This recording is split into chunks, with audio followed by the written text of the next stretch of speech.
Venimos a beber de tu gozo, Jesús. Cuán asombrosas son tus obras para mí. Venimos a la fuente de tu espíritu. Venimos a beber de tu gozo, Jesús.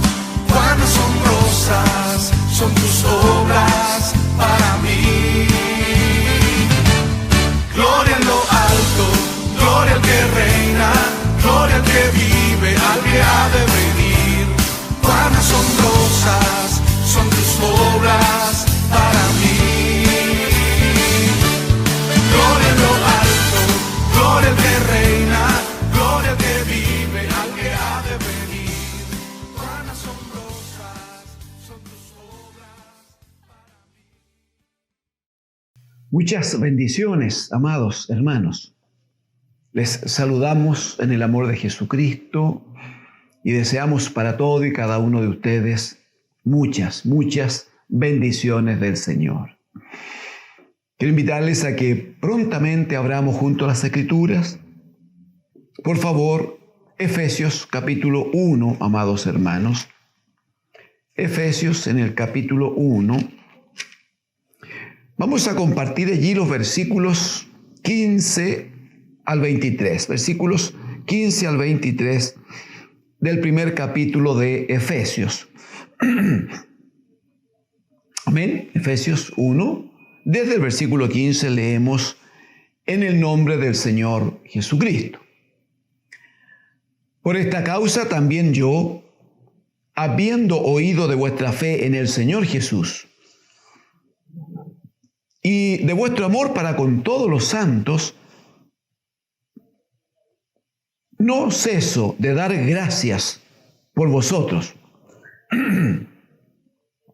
haciendo memoria de vosotros en mis oraciones, para que el Dios de nuestro Señor Jesucristo, el Padre de gloria, os dé espíritu de sabiduría y de revelación en el conocimiento de Él, alumbrando los ojos de vuestro entendimiento, para que sepáis cuál es la esperanza a que Él os ha llamado, y cuáles las riquezas de la gloria de su herencia en los santos, y cuál la supereminente grandeza de su poder para con nosotros los que creemos, según la operación del poder de su fuerza, la cual operó en Cristo, resucitándole de los muertos y sentándole a su diestra en los lugares celestiales, sobre todo principado y autoridad y poder y señorío, y sobre todo nombre que se nombra, no solo en este siglo, sino también en el venidero, y sometió todas las cosas bajo sus pies, y lo dio por cabeza sobre todas las cosas a la iglesia, la cual es su cuerpo, la plenitud de aquel que todo lo llena en todo. Amén al Señor. Gracias damos al Señor. Amén. Amados hermanos, hemos sido llamados por el Señor para examinar en lo que podamos esta parte de la carta de Pablo a los Efesios, porque hemos entendido por la gracia de Dios que aquí hay una palabra de Dios que bajo la acción del Espíritu Santo debe ser revelada en estos días a la iglesia del Señor. Toda la iglesia del Señor que está atenta a la palabra, que está oyendo la palabra y que esperamos estén bendecidos en ello. Este es el tiempo del Señor para tomar, para recibir verdades que están aquí, pero que requieren un trato bajo la acción del Espíritu Santo. Entonces, ¿qué es lo que por gracia de Dios hemos ya entendido? Que tenemos un Dios y Padre que a través de Jesucristo, su Hijo, Él mostró, lo hemos leído antes, Él mostró su beneplácito, fue su decisión, dice, establecer como misterio esto de reunir todas las cosas en Cristo su amado Hijo. Así las que están en los cielos como las que están en la tierra.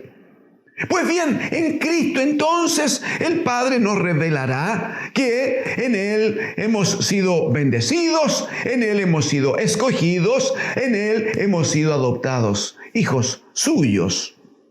Pero la Escritura también enseña en este primer capítulo que en Cristo, el bendito Hijo de Dios, hemos sido en este llamamiento. Hemos sido considerados para que en Cristo tengamos redención. En Cristo tengamos herencia. Aleluya. Y en Cristo seamos portadores, seamos receptáculo del Espíritu Santo de Dios, con el cual dirá la Escritura, fuimos sellados. Bendito sea el Señor, ¿no? Pues bien, ahora hemos de examinar juntos estas nuevas tres verdades que conforman esta porción de la enseñanza y que hacen referencia, amados hermanos, a esta oración apostólica. De esto algo ya hemos conversado, cómo es que el trabajo ministerial descansa sobre estas dos verdades, ¿no? La oración y la palabra. Son dos cosas que nunca podría un ministro del Señor dejar de considerar, dejar de tener y que sea parte de su vida, parte integral de su vida. Bueno, Pablo dice, yo estoy orando por ustedes, siempre lo hago. Pero oro ¿por qué y para qué? Dice el verso 17, para que el Dios de nuestro Señor Jesucristo, para el Padre de gloria, dice, os dé espíritu de sabiduría y de revelación en el conocimiento de Él. Claro, porque claramente no se puede ver a Dios el Padre, no se puede conocer al Padre, si no procede en esto el Espíritu Santo de Dios, revelándonos la verdad de Dios. Un texto que ustedes ya conocen, 1 Corintios capítulo 2, habla de que Dios el Padre ha guardado para nosotros, dice, una sabiduría en misterio. ¿Recuerdan? Una sabiduría escondida. Pero también, como lo hemos visto, esa sabiduría está claramente definida, determinada, en términos de que nos sea revelado Cristo, el bendito Hijo de Dios. Entonces, Pablo está diciendo a los hermanos acá de Éfeso que en su oración lo principal, lo central, es que el Dios de nuestro Señor Jesucristo, el Padre de gloria, dé a la iglesia. Hermanos, esto no es para un grupo, es para la iglesia del Señor. Pablo dice que dé el Padre a la iglesia del Señor espíritu de sabiduría. Usted sabe que la sabiduría de Dios es Cristo, es la palabra de Dios. No hay otra sabiduría más alta que esa revelación que a través de las Escrituras logramos respecto de Cristo, el bendito Hijo. Entonces Pablo dice, yo quiero que el Señor le dé espíritu de sabiduría y de revelación en el conocimiento de Él, en el conocimiento de Cristo. ¡Ay, gloria a Dios! ¿Y por qué sería tan necesario que se revele Cristo? ¿Por qué?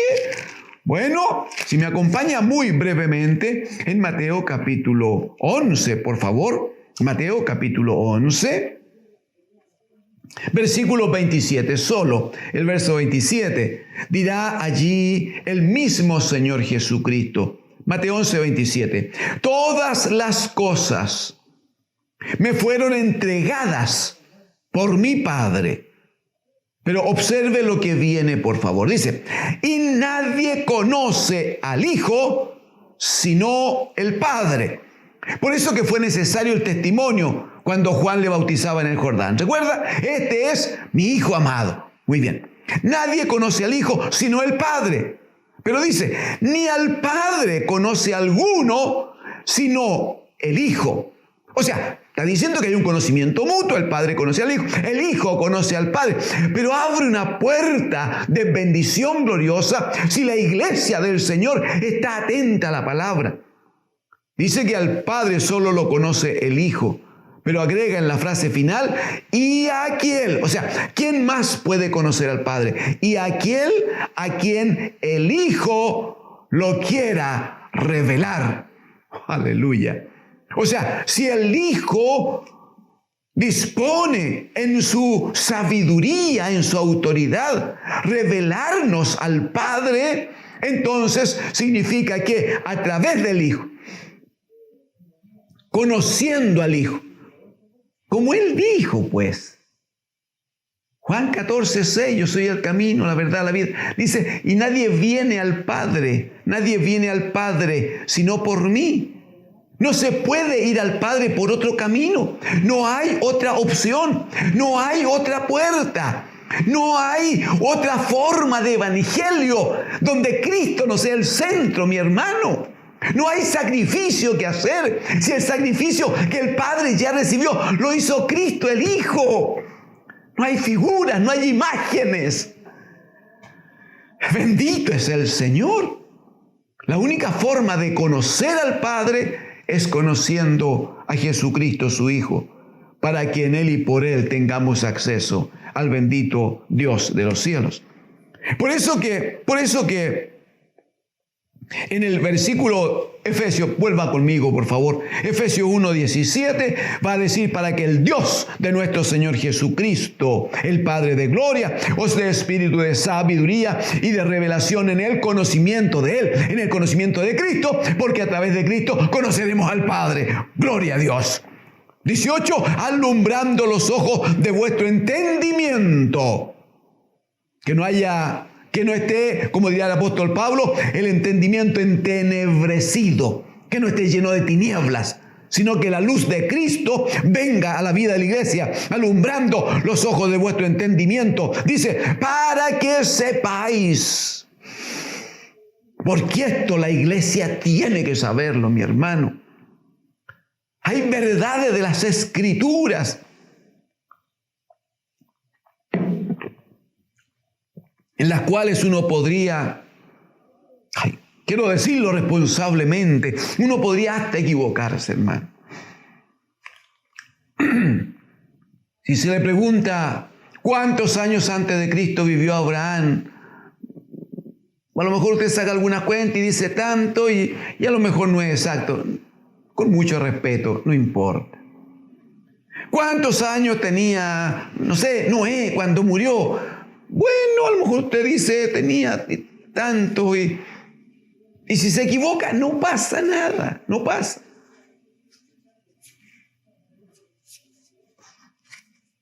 Hay verdades en las Escrituras, hay palabras de Dios en las Escrituras que siendo tan hermosas, pero no constituye peligro de salvación si se equivoca en un dato histórico. Pero hay verdades respecto de las cuales la iglesia del Señor, como está dicho aquí, la iglesia del Señor la debe saber. Esa es la diferencia. En el versículo 18 entonces, la oración del apóstol es alumbrando, eso es lo que pide, que sean alumbrados, no alumbrando los ojos de vuestro entendimiento, dice, para que sepáis. ¿Qué hay que saber? ¿Qué es lo que la iglesia no puede dejar de saber? Primero, ¿cuál es la esperanza a que Él os ha llamado? ¡Ay, gloria a Dios! Inmediatamente deducimos que Dios el Padre nos llama con una gran esperanza. El Padre nos llama con esperanza. Muy bien, la pregunta es, debemos definir por las Escrituras cuál es la esperanza a que Él os ha llamado. Primera cosa. Segundo, ¿y cuáles las riquezas de la gloria de su herencia en los santos? ¿Cuáles las riquezas de la gloria de su herencia en los santos? Y en tercer lugar, ¿y cuál la supereminente grandeza del poder de Dios? ¿Cuál es la supereminente grandeza de su poder para con nosotros, los que creemos según la operación del poder de su fuerza? Leo un poco más para que tengamos el entendimiento al respecto. Verso 20, hablando del poder de su fuerza, la fuerza del Padre, la cual operó en Cristo, resucitándole de los muertos y sentándole a su diestra en los lugares celestiales. Gloria a Dios, sobre todo principado y autoridad y poder y señorío y sobre todo nombre que se nombra no solo en este siglo, sino también en el venidero, y sometió todas las cosas bajo sus pies y lo dio por cabeza sobre todas las cosas a la iglesia, la cual es su cuerpo, la plenitud de aquel que todo lo llena en todo. Decimos amén al Señor. Decimos, alabado es el Señor, hermanos. Alabado es el Señor.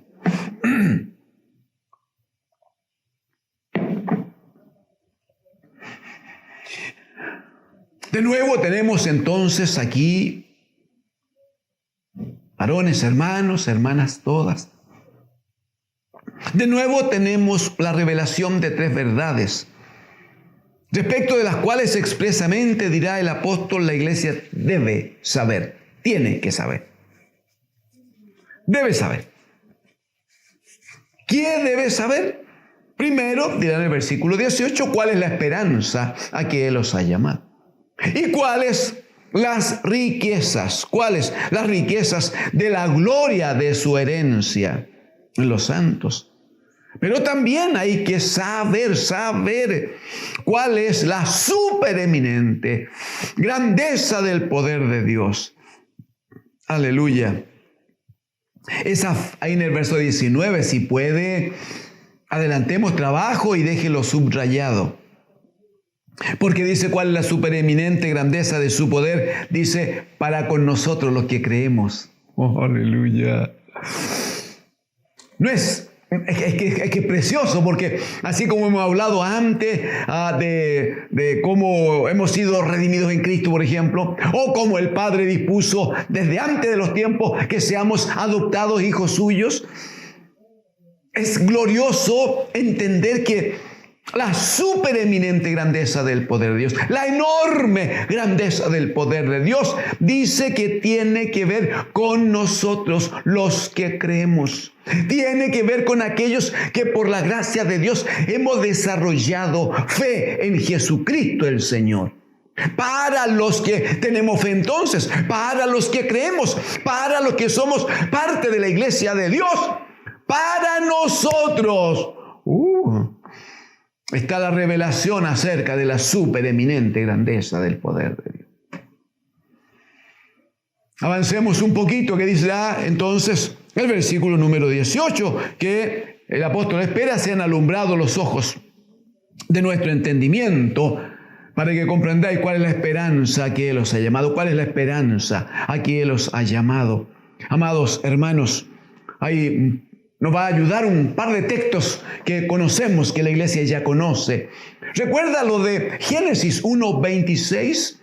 Génesis 1:26, cuando dice, entonces dijo Dios, hagamos al hombre a nuestra imagen y conforme a nuestra semejanza. ¿Recuerda? Muy bien. Guárdelo, póngalo allí. Segundo, recuerda la palabra del apóstol a Romanos capítulo 8. Verso 29. Después de decir en el 28 que a los que aman a Dios todas las cosas le ayudan a bien. Esto es, dice, a los que conforme a su propósito son llamados. En el 29 va a decir, porque a los que antes conoció. ¿Cuándo antes? Antes de ser creados. Porque a los que antes conoció, dice, también los predestinó para que fuesen, ahí está, para que fuesen hechos conforme a la imagen de su Hijo, a fin de que Él, el Hijo, sea primogénito entre muchos hermanos. Amén. Deberíamos tomar acuerdo entonces y reconocer que el Padre hace una determinación de propósito al comienzo. Y que aunque Adán y Eva fallaron por desobediencia, y aunque Israel falló por desobediencia, el Padre no ha cambiado. Porque Él no miente, porque Él no cambia, porque Él no tranza. Entonces, aquel propósito establecido allá sigue vigente ahora. Aleluya. Y Él quiere todavía ahora que seamos hechos conforme a la imagen de su Hijo. Esa es una tarea que el Padre se propuso respecto de nosotros. ¿Qué es lo que debemos entender ahora entonces? Pablo dice, bueno, yo estoy orando, estoy esperando que se le alumbre los ojos el entendimiento para que entiendan, ¿no? Para que sepan cuál es la esperanza a que Él los ha llamado. ¿Cuál cree usted que es la esperanza? Permítame una figura.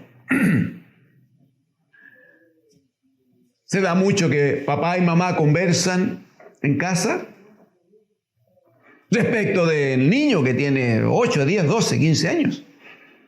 Y conversan papá y mamá y ya sacan cuenta y toman las notas y dicen, mire, tiene tanta capacidad en esto, queremos que sea un médico, queremos que sea un arquitecto, queremos que sea un gran constructor, queremos.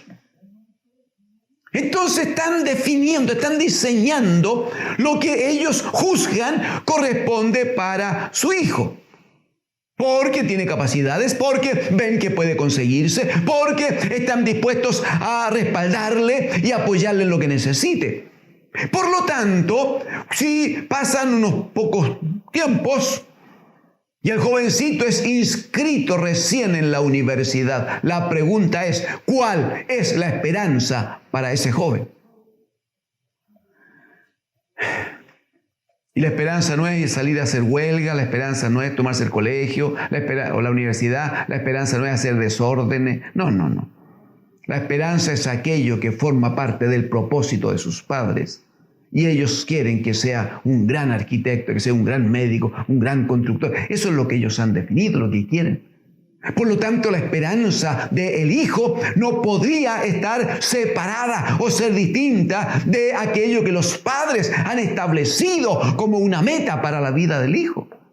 Entendiendo que los padres no imponen nada a la fuerza, pues hermano. Más bien entendiendo que ellos han juzgado las capacidades del niño primero, del joven después. Entendiendo que a partir de la gracia que tiene, entonces esa carrera o la otra es la que más le conviene. Dios el Padre dijo, hagamos al hombre a nuestra imagen conforme a nuestra semejanza. El Espíritu le revela a Pablo y dice, bueno, es necesario que todos los hijos de Dios sean hechos conforme a la imagen de su Hijo, para que Él sea el hijo mayor, el hijo primero, entre una familia de muchos hermanos. La pregunta es, entonces, ¿cuál es la esperanza que hay para nosotros? Querrá usted acompañar aquí mismo en Efesios, por favor. Capítulo 1, Efesios, capítulo 1. Versículos 7, 8, 9. Lo hemos leído antes por otra causa, pero nos van a ayudar estos textos. 7, 8, 9, dice en el 7, en quien, hablando de Cristo, en quien tenemos redención por su sangre, el perdón de pecados, según la riqueza de su gracia, que hizo sobreabundar para con nosotros en toda sabiduría e inteligencia. Leo de nuevo el versículo 7. Creo haberlo leído muy rápido. Hablando del 7, dice, en quien tenemos redención por su sangre, el perdón de pecados, atienda por favor, según las riquezas, y allí ya aparece el punto, ¿se fijan? Allí aparece ya el término que vamos a conversar luego de las riquezas que hizo sobreabundar para con nosotros en toda sabiduría e inteligencia, dándonos a conocer, y aquí aparece, fíjate, el misterio de su voluntad, según su beneplácito, el cual se había propuesto en sí mismo. Una palabra que ya conocemos, como el Padre dispone aquellas cosas que son propias del que administra la autoridad, del que administra la gracia, del que administra la sabiduría. Pues bien, en ese contexto lo que debemos observar es cuál es la esperanza a que el Señor nos ha llamado.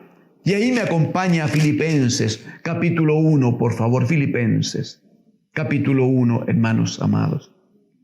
Versículo 6, texto que conoce la iglesia.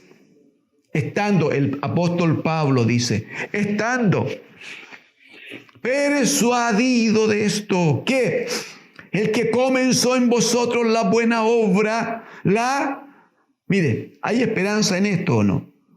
El que comenzó en vosotros la buena obra, la perfeccionará, aleluya, y fija fecha, fija plazo. No está dicho así de cualquier manera, sino que dice, el que comenzó en vosotros la buena obra, la perfeccionará hasta el día de Jesucristo. ¡Ay, gloria a Dios! Entonces, ¿qué dice Filipenses? Ahí mismo, Filipenses 3, 21. Dirá el 20, mas nuestra ciudadanía está en los cielos, de donde también esperamos al Salvador, el Señor Jesucristo. 21, por favor, subraye, el cual, aleluya, el bendito Señor, el cual transformará el cuerpo de la humillación nuestra para que sea semejante al cuerpo de la gloria suya, por el poder con el cual puede también sujetar a sí mismo todas las cosas. ¿Qué está diciendo? Que hasta nuestro cuerpo va a ser transformado. Cuando Cristo el Señor se manifieste, cuando Cristo el Señor venga, dice que dejaremos este cuerpo de humillación, este cuerpo de dolencia, este cuerpo que en el invierno tiene muchas dificultades con los huesos. Bueno, este cuerpo de la humillación nuestra será transformado por el poder de Dios. Bendito sea. Y nos dará un cuerpo semejante, dice, al cuerpo de la gloria de Cristo. Semejante, un cuerpo semejante al cuerpo de la gloria de Cristo. Perdónenme, ¿por qué no me acompaña Primera de Juan, capítulo 3, por favor?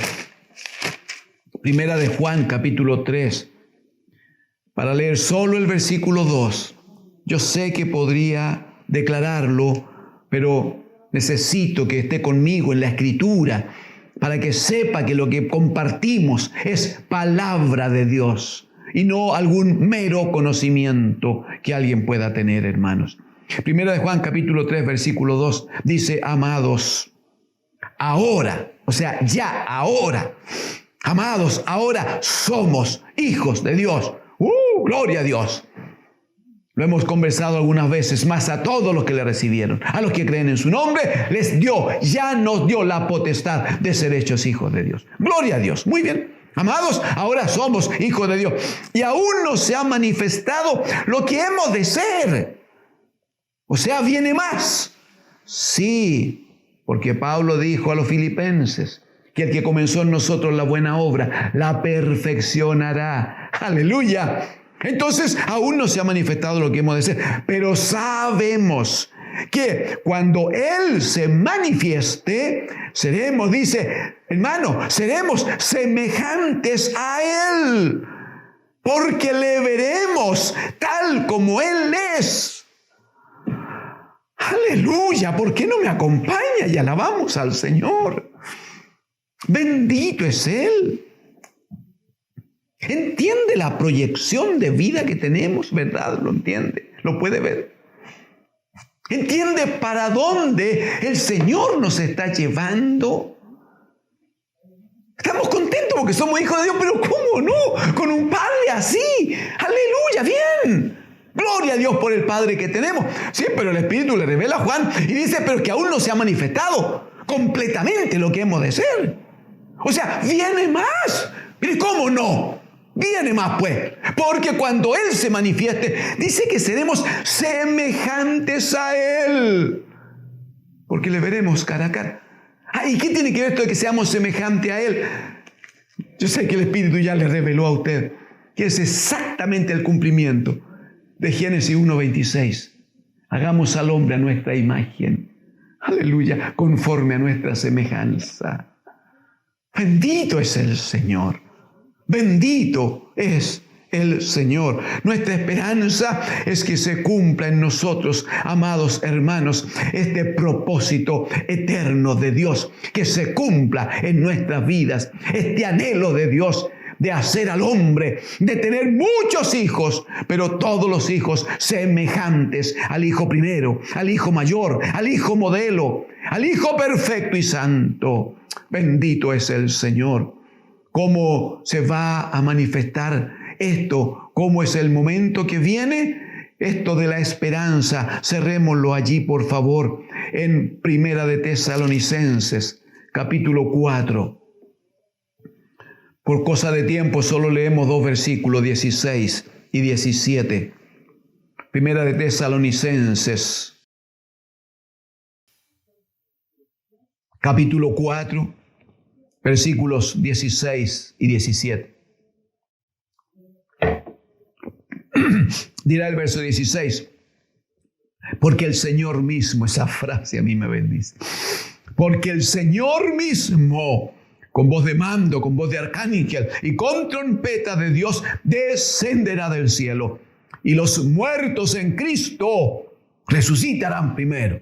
O sea, nuestros hermanos que ya murieron, pero que murieron en la fe de Cristo, ninguno de ellos está perdido. Solo duermen, esperan que suene la trompeta de Dios. Aleluya. Porque al sonar, dice, esta voz de mando, esta voz de arcángel y esta trompeta de Dios, dice que inmediatamente desciende el Hijo y los muertos en Cristo resucitarán primero. 17, verso 17. Luego nosotros, los que vivimos, los que hayamos quedado, seremos, aleluya, seremos arrebatados juntamente con ellos en las nubes para recibir al Señor en el aire, y así estaremos siempre con el Señor. Bendito sea. Aleluya. Pablo dice, porque tienen que saber cuál es la esperanza con que Él os ha llamado. Esta es una pincelada. Esto es una forma resumida de plantearle, de recordarle, de ayudarle, para que veamos juntos cuál es la esperanza a que Dios nos ha llamado. Pero también dice Pablo que debemos ver cuáles las riquezas. Si vuelve conmigo, por favor, a Efesios capítulo 1, al finalizar el versículo número 18. Dice, ¿y cuáles? Las riquezas de la gloria de su herencia en los santos. Las riquezas de la gloria de su herencia en los santos. Permítame decir solo 2 cosas respecto de esto. Lo primero es que en las Escrituras, la riqueza humana, la riqueza material, la riqueza temporal, en las Escrituras no es tema, hermanos. Esta riqueza por la cual los hombres se pelean y se matan, esta riqueza por las cuales se prostituye la predicación del Evangelio, esta riqueza que los hombres buscan con tanto esfuerzo y tergiversan la verdad del Evangelio para adquirir dinero, para adquirir bienes materiales. Quiero decirle que las Escrituras, esta riqueza no es punto ni siquiera de conversación. Porque esa riqueza temporal es una simple consecuencia de aquellos que buscan el reino de Dios y su justicia. Hay hombres en las Escrituras riquísimos en dinero, en bienes materiales, pero riquísimos, hermano. ¿Se acuerda Abraham? Dígame dónde, por favor, dígame dónde. En las Escrituras, sea en el relato histórico o sea en las cartas apostólicas, dígame dónde se habla de las riquezas de Abraham. Solo en Génesis allá hay una referencia cuando tenía que separarse, ¿no? Abraham de su sobrino Lot. Recién allí hace una referencia que dicen que Abraham era riquísimo en ganado, mucho ganado, y en oro y en plata también. Y Lot también tenía su riqueza. Pero está tocado en un versículo, hermano. No se vuelve a tocar el tema. Porque la riqueza material, temporal, no es una cosa que para Dios tenga importancia. ¿Recuerda a Job? Capítulo 1 de Job, una lista de cosas, de riquezas que tenía. Sin embargo, La gran preocupación de Job no era la riqueza, aumentar tantos más animales. No, su preocupación era, después de cada fiesta que hacían los hijos, matar muchos animales y ofrecer sacrificio a Dios. Eso era lo que estaba en su mente. ¿Qué me dice de un hombre como David, al agrado del corazón de Dios? ¿Me puede decir cuánta riqueza tenía David?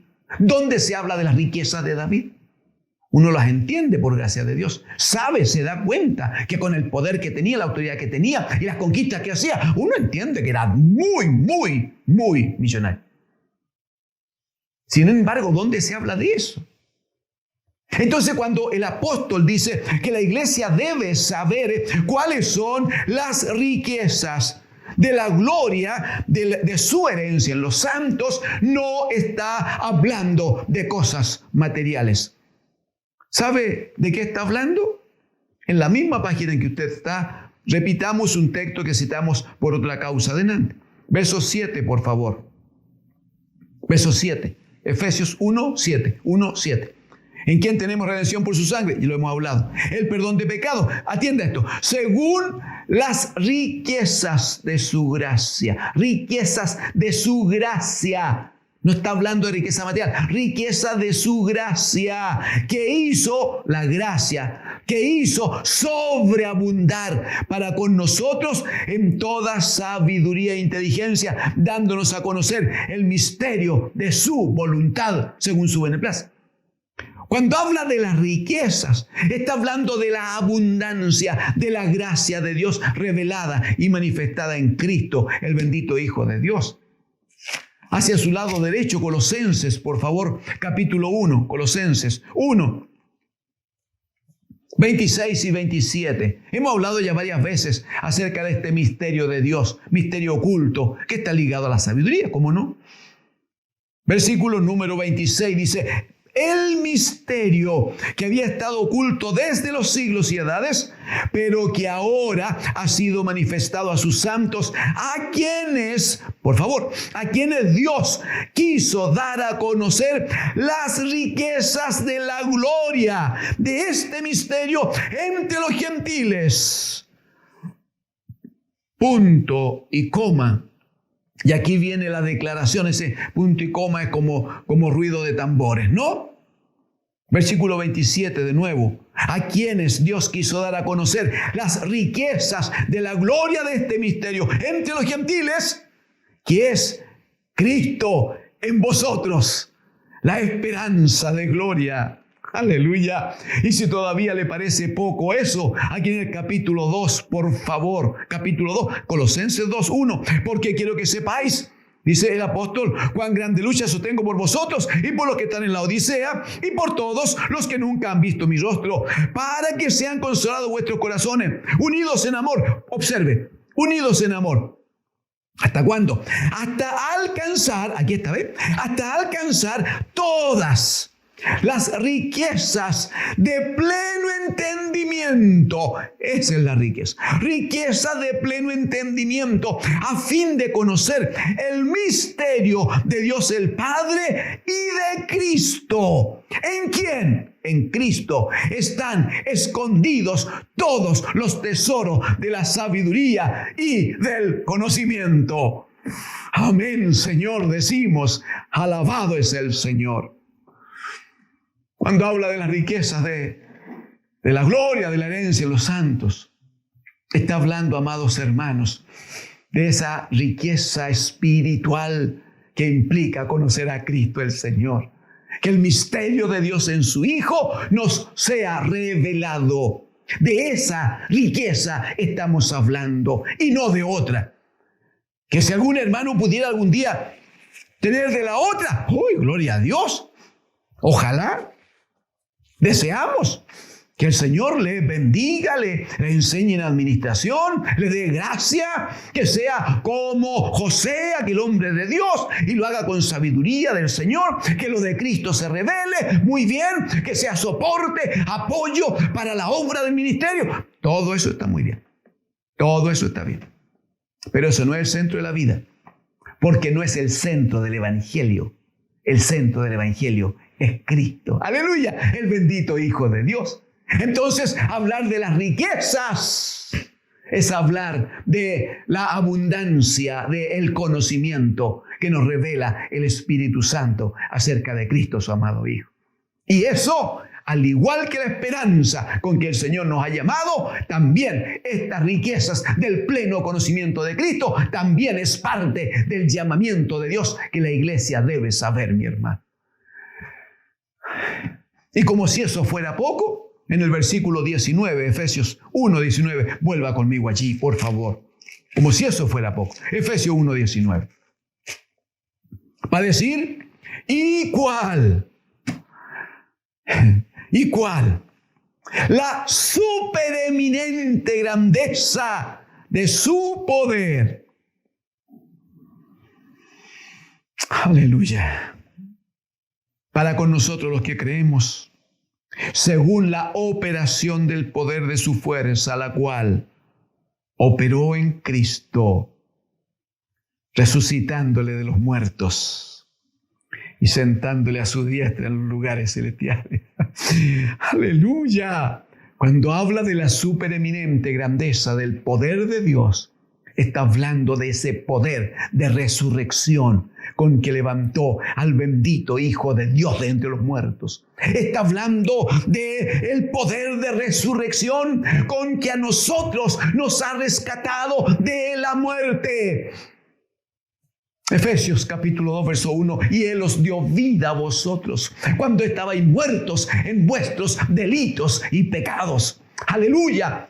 Hablar de la supereminente grandeza del poder de Dios es hablar de aquella palabra de Pablo a los romanos, cuando dice, no me avergüenzo del evangelio, porque es poder de Dios para salvación a todo aquel que cree. Hablar de la supereminente grandeza del poder de Dios, hermanos, es observar lo que dice el Espíritu por Pablo a los romanos en el capítulo número 6. Si puede, allí es probable, intentaremos concluir este día. Seguiremos mañana por la gracia de Dios. Pero dice en Romanos capítulo 6, versículos 4 y 5, centralmente. Dije Romanos 6, ¿sí? Muy bien. Versículos 3 y 4, mejor, 3 y 4, para que no nos distraigamos.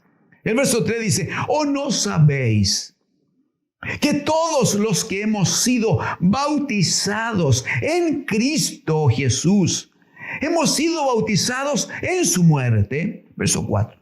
Porque somos sepultados juntamente con Él, con Cristo, hermano. Somos sepultados juntamente con Él para muerte por el bautismo, a fin de que, como Cristo resucitó de los muertos por la gloria del Padre, así también nosotros andemos en vida nueva. ¡Aleluya! ¿Eso qué significa? Significa que la supereminente grandeza del poder de Dios que operó ya en Cristo, levantándole de entre los muertos, esa es la supereminente grandeza del poder de Dios que opera en nosotros, para que habiendo creído en Cristo y habiendo comprometido nuestra vida con Él a través del bautismo, tengamos plena convicción que a través del bautismo, como se nos enseña, con Él, con Cristo el Señor, somos sepultados.